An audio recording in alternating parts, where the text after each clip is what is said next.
is doing some more good things. Nintendo report praises Nintendo for improvements to use of conflict zones and minerals. So, answering why I said the use of conflict zone minerals from hardware manufactured and some praise for Nintendo. Legislation in the US and Europe basically keep an eye on minerals used for production, which tends to be, stuff imported from places like the DLC and stuff, as well to help. And it's done to help basically to avoid companies that abuse human rights.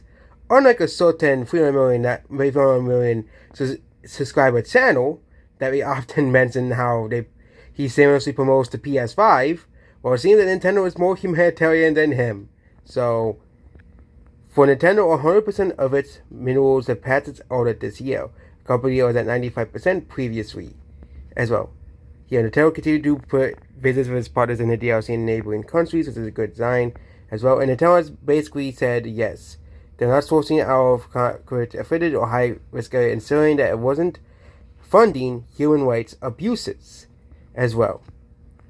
For those curious, Apple had a perfect score as well. Other mobile scores, Microsoft at 87%, Sony at 69%, and Meta at 95%, and Logitech at 98%.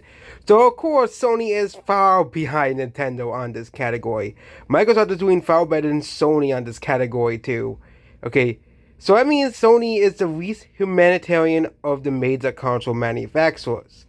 That is something that, is often ignored. So basically, if you want to have the quote-unquote most humanitarian console, either buy an Xbox or a Nintendo, not a PlayStation, considering that Sony has the lowest score of this on the audit. And no, I'm not biased. This is what it literally says. Sony has the lowest score at 69%. Nintendo has a perfect 100% score. 100% score. So Sony will need to have some explaining to do about this one. But that's about this video here. Goodbye.